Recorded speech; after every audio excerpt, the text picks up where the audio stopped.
Bonjour à tous, bienvenue sur Only a Giant Podcast numéro 106. Tous nos vœux de bonheur, de joie, de santé et de victoire, évidemment, pour les Giants en 2024. Moi, c'est Plax, je suis avec Thiergo. Comment vas-tu, Thiergo ?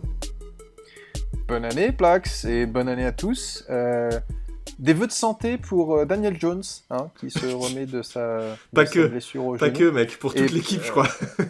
Pour toute l'équipe, et la santé mentale des fans, accessoirement, parce que ça a été mis à rude épreuve en 2023. Ça va, depuis seulement 15 ans. Ça fait que 15 ans que c'est mis à rude épreuve, t'es vache. Oui, donc, mais...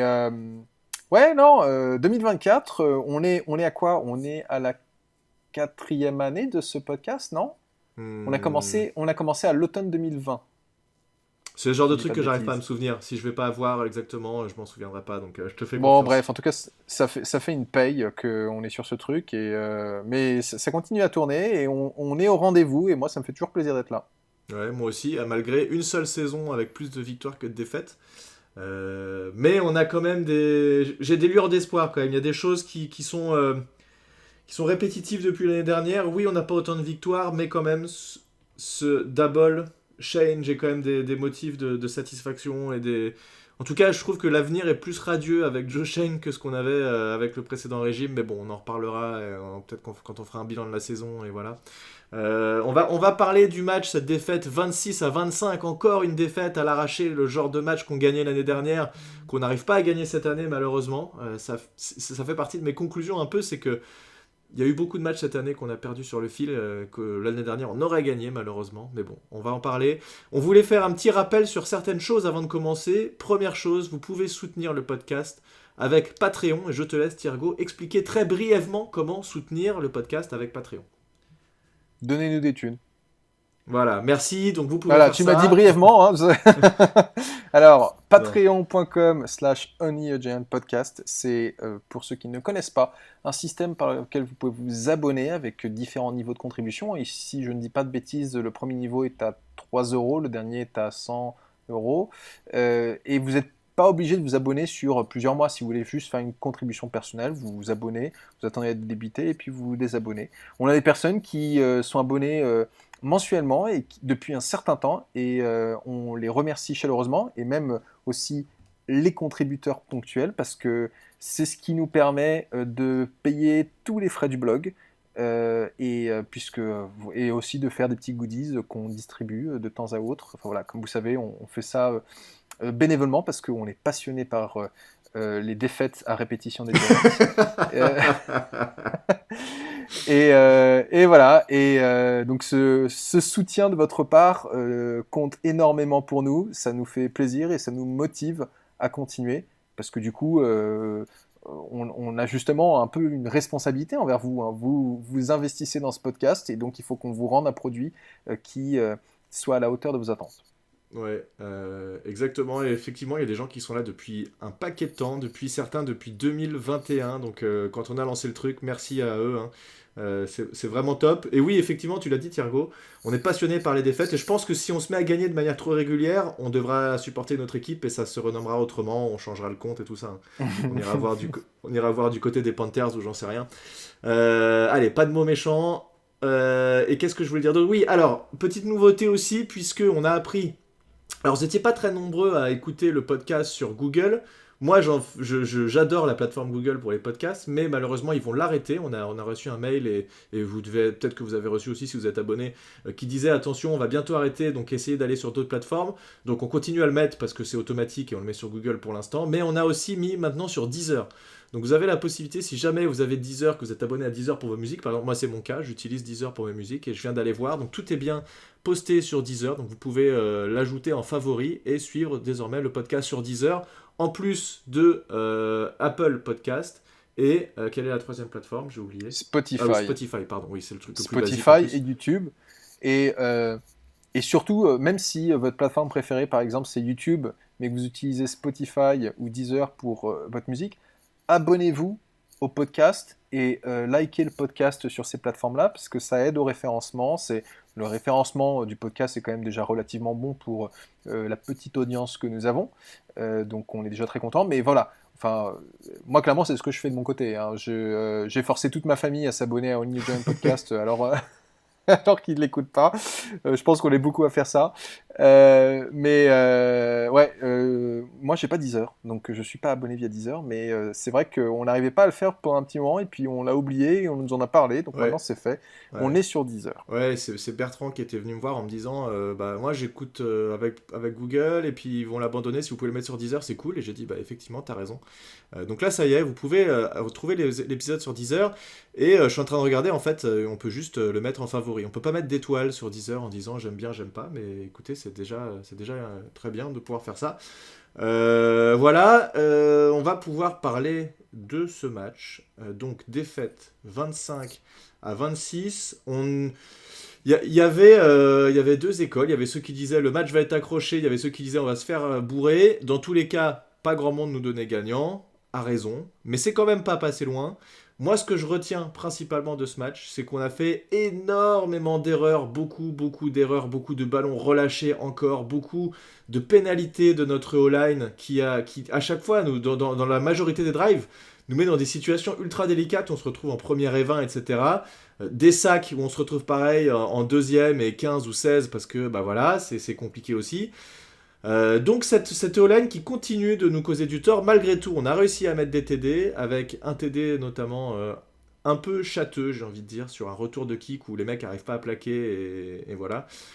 Qu'est-ce que tu retiens de ce match? Moi, c'est surtout le nombre d'erreurs infinies qu'on a fait, et alors qu'il y avait encore une fois, comme contre les Eagles, très largement moyen de faire beaucoup mieux. Ouais, alors moi je partais des fétiches sur cette rencontre parce que je voyais les Rams qui étaient quand même sur une bonne dynamique depuis leur bye week. Et donc quand j'ai vu le résultat au réveil, puisque le match était à 5 heures du matin, et autant vous dire que je m'étais couché 2 heures plus tôt, donc je n'ai pas vu le match en direct. Et puis après, je l'ai regardé avec un mal de crâne. Donc ouais, quand j'ai vu le score aussi rapproché, je me suis dit, ah ouais, quand même. Et le sentiment un peu qu'on a en regardant ce match, parce que le match est quand même assez brouillon des deux côtés, je trouve, C'est hein. vrai. Même si les Rams sont pas mal déroulés, ils ont eu leur pire performance offensive en mettant 391 yards, hein, donc c'est vous donner un peu le niveau de l'équipe. Ouais, Donc pire et performance juste, je te depuis... coupe, Matthew Stafford fait un TD, deux interceptions. Il était sur les 5, il disait pendant la vidéo, enfin pendant la rediffusion en direct, il disait que sur les Il 5 s'était pas fait derniers matchs, intercepter. Ouais, il tout était à à fait. au moins zéro, enfin il était à au plus zéro interception, donc en fait il s'était pas fait intercepter les 5 derniers matchs, et au moins deux passes de TD à chaque fois. C'est la plus Ouais. longue série pour les Rams depuis je sais pas X années. Donc voilà, il finit avec un TD, deux interceptions, c'est quand même assez exceptionnel pour le coup. Et comme tu Ouais. dis, ça a été un peu brouillon de leur côté aussi. Bah, en fait, oui, voilà. Leur moyenne sur les 6 derniers matchs, c'était 406 yards offensifs et 29 points. Ils ont fait 391 contre nous et 26 points. Bon, alors c'est quand même énorme, mais on avait un peu l'impression que c'était le match de l'équipe qui fera le plus d'erreurs. Et malheureusement, Mm. ce sont les Giants qui ont gagné ce petit jeu, Mhm. puisque, bah, tu l'as dit, il y a eu quand même pas mal d'erreurs, beaucoup de sacs. Il y a Tyrod Taylor qui a fumblé un snap sur une quatrième et une, des ballons Encore, tu qui te sont rappelles, on en a attrapés. parlé combien de fois de ça, des quatrièmes et une qu'on Ouais, n'arrive pas à convertir. Terrible. voilà, bah oui, et pareil, une passe un peu courte sur Jay Nayat sur une autre quatrième et une, et Jay Nayat qui essaie de contourner le défenseur et donc qui s'enfonce un peu plus dans le terrain et qui au final perd un yard au lieu d'en gagner un. Enfin bon, bref, ça fait partie des erreurs, et puis on en parlera un peu plus en détail, c'est la grosse erreur de fin de match, cette conversion à 2 points qui aurait dû être marquée Mais sur Saquon Barkley largement. qui était entièrement démarqué, mais Tyrod Taylor se trouve complètement. Alors, c'est pas une erreur fatale, hein, parce que les Giants ont quand même le moyen de remonter encore une fois, mais on a un kicker qui est dans la ligue depuis 18 ans ou 17 ans, qui a plus la même jambe qu'avant et qui s'est fait avoir par les vents un peu traîtres du New Jersey, parce qu'on Ouais, voit que son mais. ballon est bien aligné, et puis pouf, ça part sur la gauche. Et en fait, on Ouais. a perdu sur un field goal de 54 yards qu'on n'a pas été capable de convertir. De rentrer. Alors revenons juste sur cette conversion à 2 points qui effectivement est assez fatale. Alors pour remettre dans le contexte, on marque ce TD donc sur le retour de punt. Krzyzewski. Le returner est à 2 doigts de se faire plaquer. Il y a 4 mecs qui lui foncent dessus, mais je sais pas, il reste debout tant bien que mal et il va marquer de manière un peu improbable. Et derrière, donc conversion à 1 point pour revenir à 26-26. Sauf que les Rams font une faute et donc on se retrouve à 1 yard de la end zone et donc là ça change la manière dont Daboll voit les choses et il dit 1 yard ou 2, je sais plus quelle est la règle. Il dit on va y aller à 2 points, on a quand même là des chances de marquer pour être à 27-26 et donc passer devant au score, ce qui aurait été assez incroyable. Le jeu est bien appelé. Tyrod Taylor s'échappe sur la droite et il a Saquon Barkley, sans déconner, il est quoi à 5 mètres de lui en pleine course. Il a juste à lui lancer une petite passe pour que Saquon Barkley ait marqué. D'ailleurs, Tyrod Taylor dira à la fin du match, en fait, si j'avais gardé le ballon et si j'étais allé courir, j'aurais marqué aussi, puisque il était vraiment à 2 doigts de marquer, il n'y avait pas trop de défenseurs dans la zone. Il décide de faire cette petite passe. Sauf en fait, il la joue trop facile. Et c'est un peu comme quand t'es au tennis, c'est que t'as fait un point trop complexe et que t'as juste à mettre un petit smash pour gagner et tu fais un smash en bas du filet. Là, c'est pareil. Il la joue trop simple et il l'envoie derrière lui, mais violemment derrière lui. C'est-à-dire que Saquon ne touche même pas la balle. Et donc, on loupe cette conversion à 2 points. Et c'est terrible de rater ce truc-là. Dans tous les cas, il a été intéressant puisqu'il fait quand même un bon match. Tyrod Taylor, il fait 27 sur 41, 319 yards, un TD d'interception, donc c'est très correct. Mais on voit que c'est pas un franchise QB et typiquement c'est ce genre de petite passe là qui fait que ça te démarque d'un très grand QB, d'un QB qui est ok comme lui. Et ça nous coûte le match puisque derrière si on marque là, c'est quand même plus la même chose. C'est dommage, Après, c'est une occasion ratée. Rien ne dit que si on marque sur cette conversion, on gagne. Parce qu'il reste quoi? Il reste facilement 3 minutes 30 au chrono. Les Rams ont le ballon ensuite. Ils étaient, vu qu'ils menaient au score, quand ils ont eu le ballon, ils étaient plus conservateurs. Mais s'ils étaient derrière nous, ils auraient peut-être approché le ballon, la fin de match d'une autre manière, et nous on aurait été plus conservateurs. Voilà, peut-être qu'ils auraient de toute manière gagné si on avait converti. Mais c'est sûr, comme tu le dis, c'est une erreur qu'on ne peut pas faire. Et ce qui est dommage, c'est que Tyrod Taylor nous a fait un match qui est quand même de très bonne qualité, à part ces quelques erreurs. Ça passe mais ça coûte cher. Voilà, mais ça passe sur Darius Slayton. Le TD de plus de 80 yards est absolument magnifique. Ce que j'aime beaucoup avec Tyrod Taylor, c'est qu'il n'a pas peur d'aller en profondeur. Exactement ce que j'allais dire, mec. J'allais dire exactement ça. et voilà, et en fait, ça va être un point intéressant à surveiller avec Daniel Jones l'année prochaine, parce que, alors, certes, Tyrod Taylor a quand même une ligne qui est en bien meilleur état aujourd'hui qu'elle ne l'était en début de saison après que Andrew Thomas se soit blessé. Mais il joue sur la droite avec Tari Phillips qui en plus était blessé sur cette rencontre. Donc il ne joue pas avec une ligne qui est top non plus. Mais ça ne l'empêche pas d'aller dans la profondeur, de trouver des receveurs qui sont démarqués. Alors il fait aussi des erreurs parce que son interception c'est aussi sur une passe de Darius Slayton qui à mon avis n'aurait pas dû être tentée. Alors là, pour le coup, il l'envoie sur Darius Slayton, alors que de l'autre côté, tu as Jalen Hyatt qui est marqué que par un joueur, alors qu'à droite, il y a un safety qui est sur le. Voilà, donc c'est erreur là. Tout à fait. Il a quand même fait des erreurs. Il a osé des choses, il y va, il lance, mais il fait des erreurs. Mais il ose. Et c'est un peu ça ce qu'on a reproché à Daniel Jones en début de saison, c'est que Daniel Jones n'ose pas et se transforme un peu en captain checkdown. Alors c'est le syndrome de se faire tabasser à chaque match parce que la ligne offensive ne le protège pas, mais il y a un manque de confiance chez Jones qu'on ne voit pas chez un gars comme Tyrod Taylor, et justement Jones sur cet aspect-là doit se reprendre s'il veut garder sa place de titulaire chez les Giants. Mais bon, ça c'est un débat pour une prochaine fois. Là, si on se concentre sur cette rencontre, on a vu quand même des choses très très intéressantes de la part de Tyrod Taylor, et pareil, on parlera free agency plus tard, mais pour moi, Tyrod Taylor, c'est le backup le plus sûr qu'on a eu ces dernières années. Ouais, je suis tout à fait d'accord avec toi. C'est clair que c'est pas Jack Fromm. On est quand même bien plus serein avec lui. Maintenant, il arrive en fin de contrat et je ne pense pas qu'il sera de retour l'année prochaine. Est-ce que tu sais pourquoi je pense qu'il sera pas là l'année prochaine? Est-ce que tu expliques ma théorie?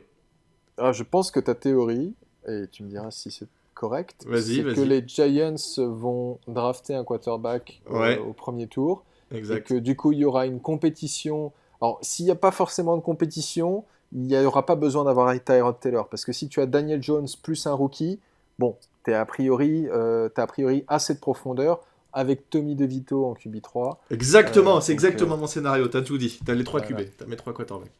Bon, pas parfait. Il ne Ouais. nous reste plus qu'à drafter Drake May ou Caleb Williams. Ou Jalen Daniels, le 3e QB de cette liste qui pourrait plaire aussi. Mais en tout cas, si on draft un QB, j'ose espérer que ce sera la même chose qu'ils ont fait avec Josh Allen et qui récupèrent un bon QB dans lequel ils ont confiance. Parce que ce sera quand même pas pareil qu'ils aient leur QB dans lequel ils ont confiance plutôt que un QB qu'on leur donne, même s'il a fait une bonne saison l'année dernière et qu'ils avaient a priori confiance en lui, ce sera quand même pas pareil. Alors, Euh, juste avant que tu passes pour la suite, là, je suis sur NFL Tankathon. On est en 5e position de ma draft. Ça n'a pas changé Euh, depuis la semaine dernière. Ouais. Ça n'a pas changé, mais enfin voilà. En fait, pareil, on en reparlera lors d'un autre épisode, mais je pense qu'il y aura des scénarios intéressants de trade-up des Giants Ouais. à envisager. Tu peux juste dire quelles sont les 4 équipes devant nous, s'il te plaît, qu'on voit lesquelles ont besoin d'un QB ou pas. Eh bien, il y a Chicago Alors qui, en non, fait, eux, je pense non pas. mais alors, justement, Chicago, en fait, ils ont leur pick par les Panthers. Ouais. Donc, mais bah, est-ce qu'ils ont besoin d'un QB et est-ce qu'ils vont vraiment garder Justin Fields? Je sais Bah, pas. le truc, c'est qu'il a l'air d'être. Ils font une bonne fin de saison. Ils ont gagné hier et Justin Fields a l'air. Moi, je serais eux. Voilà, au cas où ils nous écoutent, je garderais Justin Fields. Non, je pense pas qu'ils vont drafter un QB. Ça m'étonnerait. Ensuite, tu as Washington. Ah bah, eux, c'est Washington, QB direct, c'est là, sûr. c'est un gros candidat. New Ouais. England aussi. Ah bah, c'est sûr Hein, aussi. Ça fait deux. voilà. Ouais. Quoique, est-ce que Belichick serait prêt à nous faire 2 ou 3 trade-downs pour avoir plus de picks et récupérer un QB plus tard? Voilà. Bah, peut-être qu'on pourrait échanger avec eux, parce qu'il est plus malin que tout le monde, Belichick. Donc, s'il veut échanger avec nous, il n'y a pas de problème. Et puis, il y a Arizona qui Est-ce que tu a sais ce qu'ils ont fait clairement. comme résultat à Arizona hier? Est-ce que tu as une idée de qui ils ont battu à Arizona hier? Ils ont battu les Eagles. J'ai regardé les extraits de cette rencontre de Aïe, aïe, aïe. malade. Il faut Et que je le regarde. Ouais. ah, quel plaisir, quelle Quel plaisir. Ils kiffance. sont à 4 défaites. Alors, ce qui est. Bon, il y a dans ce que je vais dire, il y a un point positif et un point négatif. Ils sont à 4 défaites en 5 matchs et leur seule victoire, c'est contre nous. Mais ça fait quand même.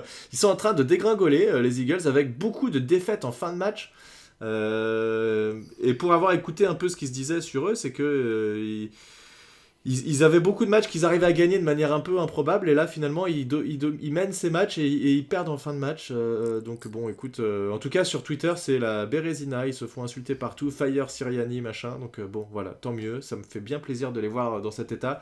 Ça veut pas dire qu'ils vont pas faire des bons playoffs, hein, tu sais jamais, ils peuvent se réveiller, mais Ouais. ça va passer déjà par la semaine prochaine et le match qu'on va faire contre eux.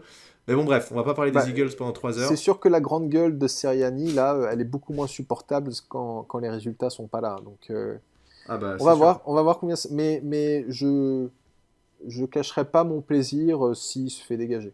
Et puis la grande gueule de Sirani, c'est facile de la sortir ta grande gueule quand tu gagnes tes matchs. Mais dès que t'es un peu dans le dur et qu'il faut un peu, tu vois, faire le dos rond et faire ce qu'il faut pour que ton équipe sorte la tête de l'eau, pour l'instant il n'a pas été capable de le faire. Donc est-ce qu'il a les épaules pour ça? Je ne sais pas. On verra bien. Mais si on pouvait les taper la semaine prochaine, ce serait vraiment... Là déjà ils ont la tête sous l'eau. Ce serait bien et ils arriveraient vraiment en playoff en ultra mauvaise posture, quoi. Ouais. En tout cas, le first seed a été décidé, c'est les 49ers qui l'ont, et donc il n'y a plus de bataille là-dessus. Bref, revenons à nos moutons. On évoquait donc beaucoup les erreurs de ce match-là. Il y a une autre erreur, donc il y a cette passe-là évidemment, une autre erreur que je voudrais souligner qui a été cette fois-ci pour la O-line. C'est une très belle passe. Jalen Hyatt qui a été un peu plus impliqué sur ce match, et tant mieux. Et on lui lance enfin un jeu long, il attrape la balle. Et eh bien, merci notre tight end, comment il s'appelle, Daniel Bellinger, d'avoir fait une faute, un holding, puisque un jeu de 38-40 yards a été annulé sur Jalen Hyatt.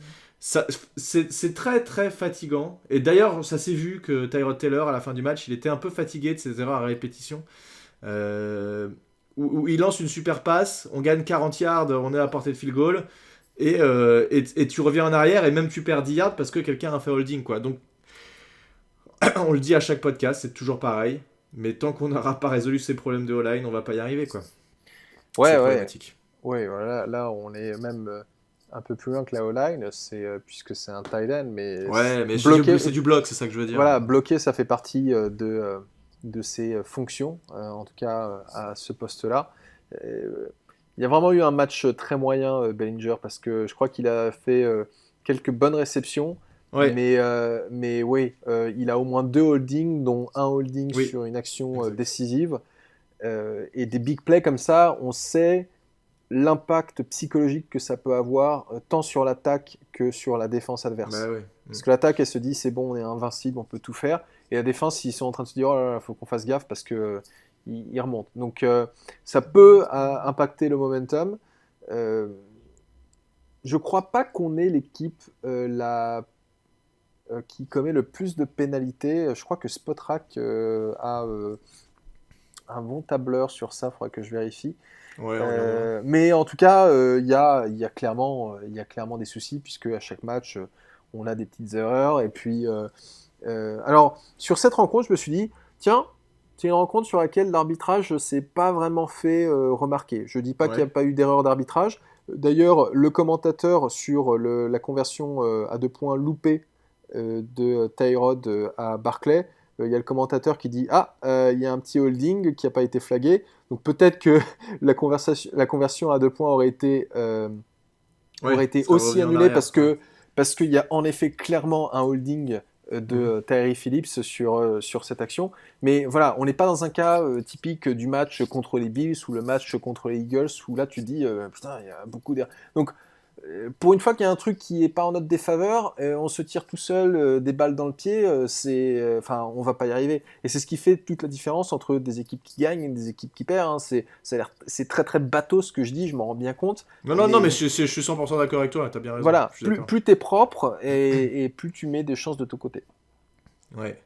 Je suis en train de voir, est-ce qu'il y a... Donc on se tape 7 pénalités sur ce match. Ça fait beaucoup, sachant que les Rams en ont pris que 3. Ouais, et sinon c'est très équilibré à part ça, parce que je suis en train de regarder le temps de possession. C'est 30 minutes 10 secondes pour eux et 29 minutes 50 secondes pour nous. Donc tu vois, ça a été quand même vachement équilibré. Et on les domine en termes de pourcentage de troisième down, mais c'est aussi parce qu'ils en ont peut-être pas eu beaucoup à jouer. Ils ont beaucoup déroulé en attaque, c'est vrai. Et en deuxième mi-temps, on a quand même réussi à mieux les maintenir. Autre erreur, puisqu'on était en train de parler des erreurs, et cette fois-ci sur la défense, est-ce que tu as vu ce plaquage ridicule d'Adoree Jackson? Ouais, alors, oui, alors pour donner un peu de contexte pour ceux qui ne voient pas de quelle action on parle, on est à peu près dans les 20 yards des Giants. Il y a une. Non, les 20 yards des Des Rams, Rams. Les pardon. Rams sont chez eux, très Les profondément. Rams sont dans leur moitié de terrain. Il y a une passe de Stafford sur la droite vers Pukanuka, c'est Puka ça? Nakua. Pukanuka, oui. Puka Nakua. On dirait un personnage de Crash Bandicoot. Euh, Puka Nakua qui est quand même 5e tour de draft et qui bat le record du nombre de yards pour un ouais, wide receiver rookie. Enfin, c'est ouf. grosse saison de la part de ce gars. En Ouais. tout cas, il attrape le ballon sur la touche. Enfin, il est toujours dans le terrain, mais il est vraiment à côté de la touche. Et Adoree Jackson arrive pour le plaquer, mais le plaque pas complètement. Et Nakua Et il le relâche en fait, il le voilà, laisse partir. et en fait, il fait 80 yards, il est à 2 yards de marquer le TD, et puis il marque le TD sur un rushing Bien touchdown sûr. juste après. Mm. Mais en fait, donc en effet, grosse erreur d'Adoree Jackson, mais tu sais, moi, ça m'a fait penser à un truc, c'est que je me suis demandé si Jackson s'est dit, c'est bon, je l'ai poussé sur la touche, donc je Je vais pas pense. aller plus loin, je vais pas aller plus loin parce que je vais me prendre un flag. Et Ouais, je quand pense, tu, ouais. et quand tu vois les décisions qu'on a eues récemment, et on en a parlé sur Twitter notamment de Saquon Barkley, qui s'est pris une pénalité, enfin pas une amende de 22 000 dollars sur un play non flagué, où en fait il baisse son épaule au moment où il arrive au contact du Ah, il baisse le défenseur. casque. Ouais. Oui, mais enfin tu vois, la règle, il baisse le casque et l'épaule. Donc il y a certes un contact fortuit du casque, mais c'est tout à fait légal. Parce que dans ce genre, il s'est pas servi de son casque comme d'une arme, et ça, c'est complètement illégal. Et en fait, je pense que les joueurs, on leur a rappelé constamment de faire attention à unnecessary roughness, des trucs comme ça. Et Adoree Jackson, il y a eu un mauvais jugement de sa part, où il s'est dit, c'est bon, je l'ai poussé en touche, donc j'en rajoute pas parce que sinon je vais me prendre un flag. En fait, on s'est tapé 80 yards de course à cause de ça, quoi. Non, mais je suis bien d'accord avec toi. Alors, cette défense qui, en début du match, ils ont vraiment, vraiment beaucoup déroulé. Et plus le match avançait, plus on arrivait à les contenir jusqu'à ce qu'en fin de match, vraiment, on arrive à vraiment les empêcher de dérouler leur jeu. Alors, le dernier drive, il compte pas vraiment, tu as raison, puisque c'était juste de faire écouler le chrono. Mais malgré l'absence de notre rookie Deontay Banks, je trouve qu'on a quand même pas trop mal tenu. Alors oui, ils ont gagné beaucoup de yards, oui, il met un paquet de yards à la passe surtout. Mais globalement, c'était quand même ok. Et encore une fois, troisième match de suite, par contre, on ne voit pas beaucoup Kevin Thibodeau. Moi, pas dire que ça m'inquiète, mais c'est un peu dommage, quoi. Il a 0 plaquage, 2 assists, c'est pas ouf du tout. Je sais pas ce que Micah McFadden je l'ai pas trop vu, il fait que un seul plaquage, 0 assist, ça c'est pas ouf non plus. Bah, On a j'ai Bobby l'impression Okereke. Oui, vas-y. Bah, en fait, oui, je me permets de te couper juste Bien parce sûr, que ouais. j'avais parlé d'Okereke. En fait, j'ai l'impression que les Rams cherchaient à éviter au maximum Kayvon Thibodeau. Et ça a ouvert des opportunités, deux opportunités, enfin, même s'il a un sac et demi, deux opportunités pour Okereke qui n'avait aucun Ouais. sac de toute la saison. Et pareil, le sac en fin de match de Isaiah Simmons. Tu vois que là, cette fois, alors ils sont pas en train de se concentrer sur Thibodeau, mais ils sont en train de se concentrer sur Okereke qui a déjà fait ses sacs. Ils disent, bon, lui, il faut qu'on fasse gaffe. Et ils laissent complètement Simmons Ouais. ouvert. Donc, est-ce que c'est juste une baisse de régime de la part de Kayvon Thibodeau ou est-ce que ce sont les attaques qui s'ajustent parce qu'il s'est fait remarquer Peut-être. avant? Il y a peut-être un peu des deux, quoi. Ouais, mais il faut t'habituer ça, à ce que les attaques s'ajustent, donc il faut quand même que tu trouves quelque chose dans tous les cas. Ah bien, C'est pas possible d'être aussi euh, invisible pendant 3 matchs ouais, ouais. d'affilée. C'est pas. Mais c'est ce qui fait d'ailleurs la différence entre un Kayvon Thibodeau et un Dexter Lawrence. Les attaques se sont ajustées à Dexter Lawrence. Alors certes, il Il n'est s'en pas fout. aussi productif que la saison précédente, mais ça reste l'un des meilleurs defensive linemen de Ah la ligue. bah, il continue à mettre la pression tout le temps et à réussir à pénétrer au milieu malgré les double teams constants. Donc ouais, il est toujours au top. En termes de pression mise sur le quarterback, il reste très loin devant les autres defensive tackles. Il n'y a aucun doute là-dessus.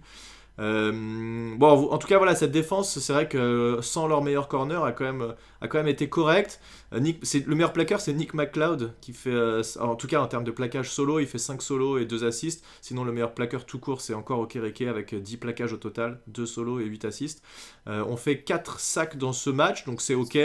5 plaquages pour perte. Bon, voilà, ça reste correct. Et il y a eu ainsi un bon match, alors même si c'est pas des actions incroyables de sa part, mais c'est Dan Belton qui fait 2 interceptions. Globalement, il joue son rôle de free safety, il est au fond du terrain et la balle lui arrive un peu miraculeusement 2 fois dans les mains, mais ça reste cool pour ce joueur. D'ailleurs, il fait 2 interceptions et un fumble recouvert. Ouais, j'allais en Euh, parler. Ouais. hmm, Fumble forcé d'Adoree D'Adoree Jackson, Jackson. qui est Ouais, récupéré par Dane Belton. Et ouais, bah oui, ça fait plaisir puisque c'est sa deuxième année en NFL. ouais. Il était limité. Alors, il nous avait fait des choses plutôt sympas en fin de saison dernière, mais cette année, il s'est fait battre par Jason Pinnock qui a été titularisé à sa place. Et bah, quand Pinnock s'est blessé en début de match, il était sur le terrain. Et oui, il est opportuniste, mais il faut l'être, justement. Et c'est tant mieux pour lui. Je pense pas qu'il nous fera ça à chaque match, mais c'était une très belle rencontre de la part de Dane Belton. Ouais. Je suis bien d'accord. J'ai 2 petites questions à te poser, Thiergo, et c'est là je te disais avant le podcast, j'ai un petit débat avec toi et je pense qu'on sera pas d'accord. Mais avant ça, je voulais juste rappeler qu'on a oublié de le mentionner, mais Wan'Dale Robinson fait encore un gros match. 6 réceptions, 55 yards, et sa capacité assez impressionnante à se démarquer et à gagner des yards after catch. Il montre vraiment ce pourquoi il est là et je trouve que c'est un joueur très intéressant sur lequel il faudra compter. Je verrais bien une attaque l'année prochaine. Les éléments dont je voulais te parler, c'était un peu ça, se mettre à la place d'un GM pour l'année prochaine. Darius Slayton, Wan'Dale Robinson, Jalin Hayat, plus un vrai wide receiver 1, genre un T. Higgins, même si peut-être que c'est pas un vrai 1, mais peut-être qu'il peut le devenir quand même. Ça aurait de la gueule quand même. Robinson, Slayton et Hayat, je trouve que c'est cool. Sterling Shepard, malheureusement, je pense qu'il reviendra pas. Il a très peu joué. Le seul ballon qu'on lance dans cette direction, il le drop. Mais ces 3 joueurs-là, ça me semble une bonne base pour un pool de wide receiver correct. Je sais pas ce que Et tu en penses. Robinson, tu oublies de mentionner quelque chose, c'est sa course de 24 Ah yards oui, c'est pour vrai. un TD. Ouais, ouais. Exactement. T'as raison. Putain, je l'ai oublié, effectivement. Ouais. Deuxième TD de la saison pour lui.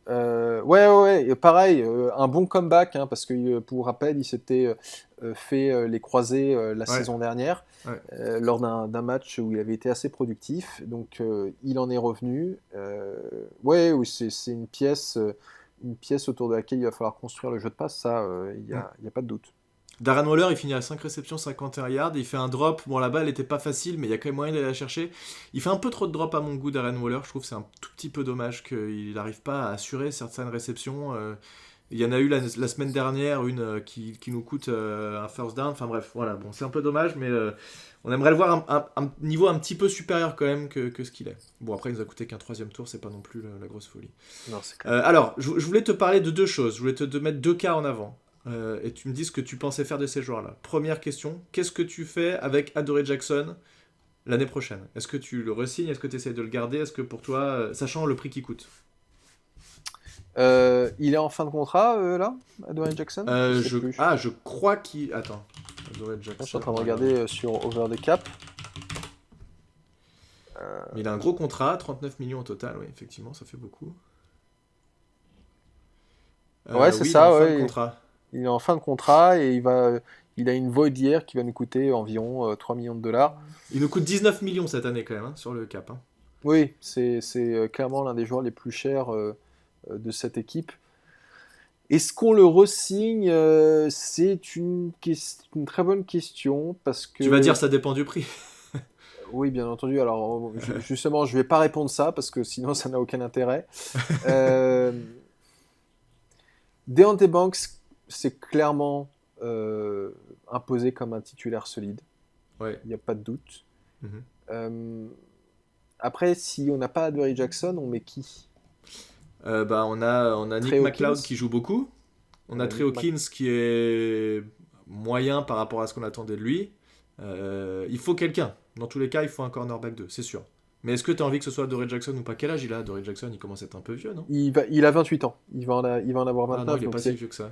il est pas si vieux que ça. Et c'est pour ça, en fait, rien que ça, c'est. Alors, il est pas si vieux que ça, mais c'est aussi un joueur qui a beaucoup de blessures. Ouais. Donc, tu peux pas compter sur lui pendant 17 matchs. En tout cas, tu peux pas lui donner un contrat de 3 ans, 39 millions comme il a eu là, ça c'est sûr. Donc on en revient au ça dépend du prix finalement. Moi je pense que c'est un joueur qui est ok, comme cornerback 2, il fait le taf, mais pas à 39 millions sur 3 ans, c'est pas possible. Bah, tu vois, je le re-signerais bien pour 1 ou 2 ans.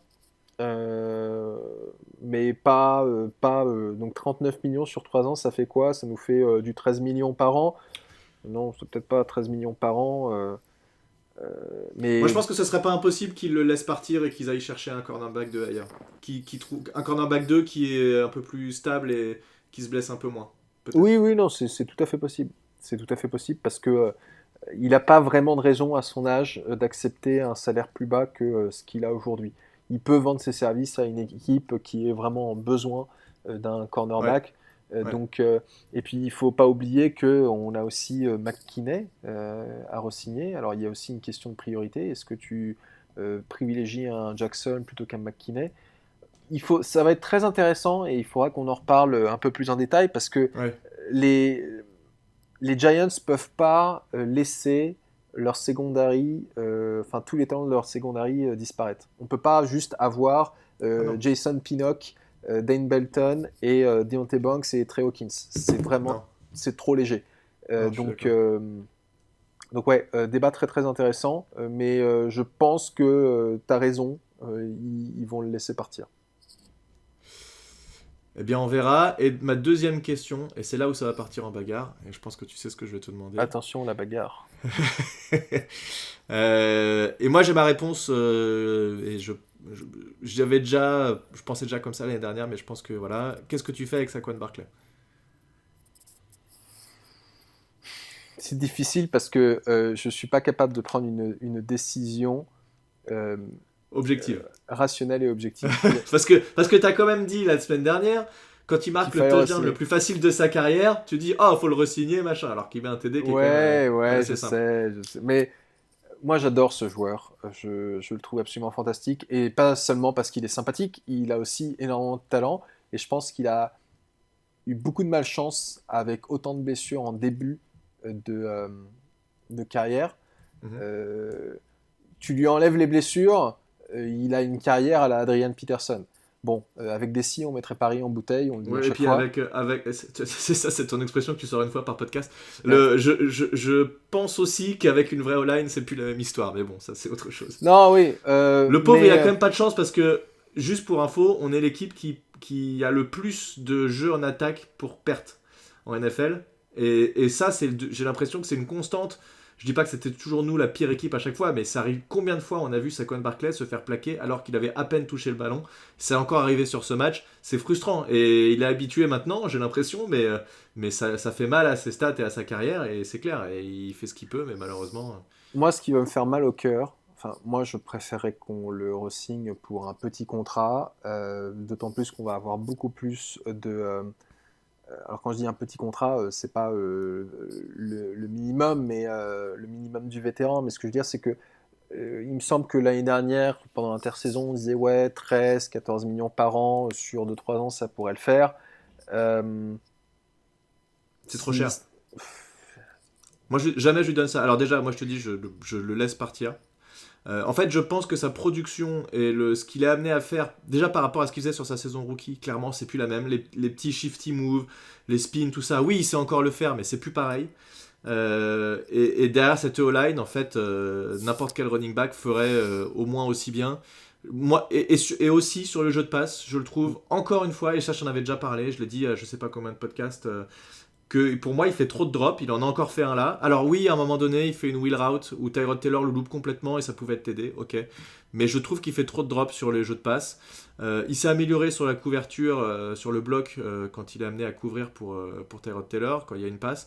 Mais l'un dans l'autre, je pense pas que ça vaille le coup. Et mon plan là-dessus, ce serait, puisqu'on a dit ce que je ferais sur le pick numéro 1, donc aller chercher un QB. À l'intersaison, je prendrai un wide receiver 1. Et avec mon pick numéro 2, donc au deuxième tour, j'irai prendre un running back pour remplacer un Saquon Barkley. Et je pense que tu as largement de quoi faire avec un joueur au tour numéro 2 pour avoir une production qui sera au moins similaire à celle de Saquon Barkley. moi, ce qui va me faire mal au cœur, c'est si on le laisse partir et qu'il signe dans la division. Ah ouais, non, alors ça, non. Alors là, par contre, qu'il Alors, aille sûrement pas aux Eagles ou quoi. De toute façon, là, pour le coup, je pense qu'il serait pas capable de. Enfin, s'ils lui mettent un chèque, il irait, mais. Et les Eagles seraient capables de le faire juste pour on, nous faire chier. on a déjà vu des trucs comme ça, hein. Ah ouais. Steve Smith en 2011 qui voulait absolument rester chez les Giants est parti chez les Eagles. Bon, il n'a rien fait chez eux. On a déjà eu des cas de nos joueurs qui, alors pas forcément des très très gros joueurs qui sont partis chez des rivaux de division, mais si on considère le passif de Joe Shane, qui certes on a un échantillon qui est très court, mais qui nous apprend beaucoup de choses, c'est que en négociation, il est dur. Il est Ouais. dur, et quand il dit quelque chose, il s'y tient. Il avait dit à Saquon Barkley, à son agent, voilà ce que je propose, c'est on accepte maintenant, ou en fait ce sera franchise tag, et ça a été franchise tag, et il a tenu le truc, et il a fait aussi le coup avec Julian Love, et là c'était une couille, une gaffe de l'agent qui en fait pensait qu'il pouvait avoir plus ailleurs, enfin on en a déjà Mhm. parlé, mais clairement le départ de Julian Love, on le regrette tous un peu. On aurait bien voulu avoir Julian Love dans l'équipe cette année. Il fait du bon boulot chez les Seahawks. Et pour moi, Saquon Barkley, il en a encore sous le capot. Alors, il ne fera pas une saison à 2000, à 2 milliards, Non. mais ça peut être encore un titulaire qui peut être productif pour une équipe pendant une ou deux saisons de plus. Il y aura Non, mais il n'y a sûrement pas de doute. Ça, il n'y a voilà, pas il de y aura doute, mais sûrement quelqu'un pas qui va le chez nous. surpayer, mais comme je l'ai dit au début, c'est que moi, il y a beaucoup trop d'affect, j'ai envie qu'on le re-signe, mais je suis bien d'accord avec toi, ce n'est pas, au vu de ce qu'il peut apporter à l'équipe et au vu des besoins de l'équipe, ce n'est Ouais. pas la décision la plus C'est sensée. exactement ça. C'est exactement mon point. Exactement. Merci Thiergo, tu as parfaitement résumé ce que je voulais dire. Bon, eh ben, on aura l'occasion d'en reparler et de se mettre dans la peau des GM, de toute façon, une fois que la saison sera terminée, puisqu'il ne reste plus qu'un match. Le match la semaine prochaine contre les Eagles. Donc on reçoit cette fois-ci les Eagles. Le match la semaine dernière était en déplacement chez eux. Donc on l'a dit, les Eagles qui sont un peu dans le mal. J'aimerais pas que ce soit la victoire qui les relance encore une fois. Et c'était pas on avait peur de ça la semaine dernière, qu'ils nous mettent un 50-0 et que ça les relance et qu'ils soient de nouveau dans un bon mood, tout ça. On aimerait au moins les accrocher et qu'ils doutent jusqu'au bout. Qu'est-ce que tu penses qui va se passer cette semaine, dimanche, puisqu'on est lundi quand on enregistre le podcast, contre les Eagles? Est-ce que tu penses qu'on peut les accrocher? Oh oui, je pense qu'on peut les accrocher. Parce qu'on voit quand même une bonne dynamique du côté des Giants, même si tout n'est pas parfait. Hein, même si et ils jouent plus rien. Ce qui est beau, c'est qu'on joue plus rien en fait. Donc on se bat, mais on joue plus rien. Je trouve que c'est un bon signe. Ouais, voilà. Et puis on tente des trucs. Tu vois, la conversion à 2 points, si on était encore dans la course au playoff, je pense pas qu'on l'aurait fait. On l'aurait égalisé pour pouvoir assurer au moins les prolongations contre les Rams. Là, on se dit, on tente de toute manière. Mais ouais, et donc en fait, nous, on est dans une bonne dynamique, on fait des choses intéressantes et on a des Eagles qui sont vraiment dans le mal en ce moment, qui rament, tout simplement. Après, ce qui leur reproche beaucoup, c'est le play calling en attaque, en fait, qui est devenu beaucoup trop prévisible. Et en fait, ça marchait bien en début de saison. Et c'est ça que reprochent les supporters en général. C'est on a 5 jeux qu'on connaît, qui marchent bien, mais que maintenant tout le monde connaît, en fait, et qui maintenant ne fonctionnent plus. Et ils ont du mal à se renouveler. Ouais, moi, je suis coordinateur offensif des Eagles. Je me mets en mode touche-push du first down jusqu'au bout. Hein. Formation tortue, les gars, et on pousse. Allez. Ah oui, sinon, tu serais un sacré coordinateur offensif, toi. Ouais. C'est peut-être le seul truc qui marche chez eux, hein, le touche-pouce. Non, ils arrivent à faire d'autres choses quand même. Ils ont encore mis beaucoup de points et beaucoup de yards, mais ils n'arrivent plus à gagner les matchs. Ouais. Mais ouais. Après, tu vois, ça reste un match de division. Il y a toujours un regain de fierté quand tu as un rival qui est de l'autre côté du terrain. Donc, je pense pas que ce sera un 50-0. Mais ce sera un match qui sera clairement disputé. Hein. On s'y attendait pas au match aller et on a été agréablement surpris. Malheureusement, on a perdu. Et là, au match retour, je dis pas qu'on va les éclater parce que on n'a pas le même niveau, mais on a vraiment les moyens de les titiller. Après, je sais pas quel est leur statut au niveau des playoffs. Est-ce qu'ils sont, c'est bon, ils sont qualifiés? Est-ce qu'il ils y a sont un qualifiés enjeu depuis quelques temps déjà, bien sûr. Ce qu'ils jouaient, c'était le first seed avec les 49ers. Donc il n'y a plus vraiment d'enjeu pour eux sur ce match. Oui, c'est vrai que ça aurait pu. En fait, on aurait pu gâcher la fête, tu vois, s'ils avaient eu encore la possibilité d'avoir le first seed, puisque les 49ers ont été battre les Commanders, mais les Commanders, c'est quand même assez terrible cette année. C'est marrant parce que on est quand même à 5-11 et on n'est pas si négatif sur notre équipe, tu vois. On sait que notre QB titulaire est pas là, qu'on n'a pas encore drafté notre QB rookie, mais ça va, tu vois. Ça se passe dans le vestiaire, ça a l'air d'aller, les joueurs se battent, etc. Alors qu'eux, ils sont à 11-5 maintenant. Du coup, ils ont le bilan exactement inverse au nôtre. Et on a l'impression que c'est la fin du monde pour eux, qu'il faut virer tout le monde. C'est assez bizarre. Voilà, tout ce que j'espère sur ce match, c'est qu'on les fasse assez douter pour qu'ils n'arrivent pas sereins sur leur playoff. Moi, c'est tout ce que je souhaite. Voilà, c'est ça que j'envisage. C'est clair. C'est clair. Bon. Ok, écoute, encore une fois, bonne année à tous. On espère évidemment, comme je l'ai sauté sur Twitter tout à l'heure, plus de victoires sur cette année qu'on a pu l'avoir, mais si on drafte bien, on va faire des podcasts évidemment, parler de tout ça, qu'est-ce qu'on va faire à l'intersaison, on fera les débriefs, puisque on essaie toujours de suivre, et je me souviens que l'année dernière, je crois que c'était pas Jason Garrett qui s'est fait virer il y a 2 ans en live pendant un podcast. On était en plein podcast et il s'est fait virer en plein milieu du podcast. Ouais, donc on espère qu'on aura ce genre de petites news et ce genre des choses à discuter, mais il va se passer beaucoup de choses et on va avoir du cap space. C'est ça qui va être intéressant, c'est que pour la première fois depuis qu'il est là, Josh Allen aura enfin les mains un peu libres pour faire des moves. Donc on espère qu'il va continuer à construire cette attaque. Oui, cette attaque, parce que la défense, elle a quand même quelques bases solides avec des Okereke et des qui d'ailleurs? Qui a d'autres? Thibodeau, Dexter Lawrence. Ouais. Non, il y a plus de cadres dans notre défense que dans notre attaque. Et on aura plein de choses à raconter. On se retrouve la semaine prochaine pour débriefer de ce match contre les Eagles et on fera par la suite un bilan complet de toute cette saison. Merci de nous avoir suivis, merci Thiergo, à la semaine prochaine, ciao. Salut.